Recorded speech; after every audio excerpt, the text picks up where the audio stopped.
Let's talk about how to attract high-paying clients for interior designers.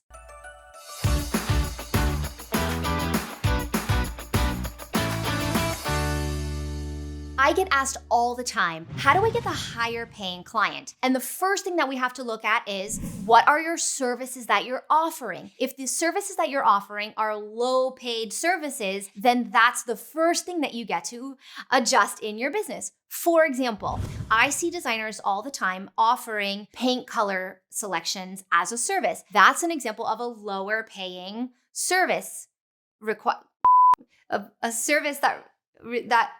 That's an example of a service type that doesn't demand very high fees. What I'm recommending you consider is only offering a service level that demands the higher fee. For example, turnkey services per room and not paint color selections at all as an offering. If you only offer turnkey service per room, then the only option for a person to buy is turnkey services per room, thusly raising your caliber of person that you're working with, not by changing the person that you're working with, but by giving them only options to choose that energize you more than the lower service fees. But here's the most important thing. Like, of all things, this is the most important one. Have services worth paying high fees for that are more than basic services. Here's what I mean. In a room of 50 other interior designers, and you can assume that the people that are interviewing you, your potential clients, are possibly interviewing more than one designer. That's why it's important to know that if you're in a room of 50 other designers, that you can be the only one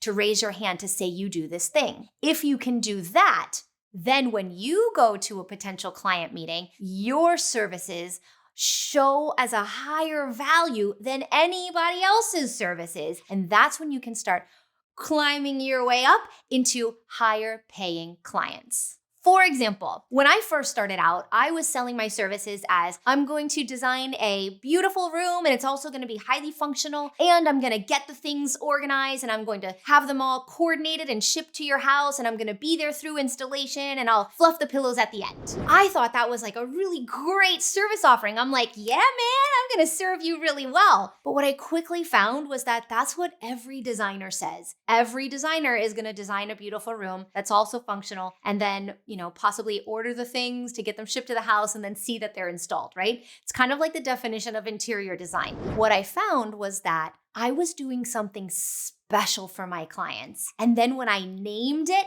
and did it with intention, oh my gosh, that's when I got to see higher paying clients and higher services and more scope of work per project, because people were like, oh my gosh, I love what you do. What I call it is biographical design. If you've been following me for any amount of time, you're like, yeah, we already know that, Katie. Biographical design is my signature system wherein I discover 5 key points along a person's biography. Then I take those 5 key points of their biography, inflection points of their life, we could call it, and I match those 5 things to 5 design principles. I pair those together to create a room that is an exact representation, a reflection of who they are inside, what their spirit is, because a person's spirit is a reflection of the life that they've lived. In doing that, I am able to guarantee to my clients that their home will feel like a unique reflection of who they are. Now, when I say that in a sales meeting and then say, oh, and by the way, it'll be beautiful and functional and we'll work on all those things to, bring it to fruition. When I say that in a sales meeting, people are like, oh, make it rain. And that's what I want for you. So think about what sets you apart in the industry. Think about what's worth paying an even higher fee so that they can have the thing that only you can provide. I know it can be challenging to answer the question like, what makes you different in the whole entire world? Go. I know that you could be like, wait, hold on, I don't know nothing.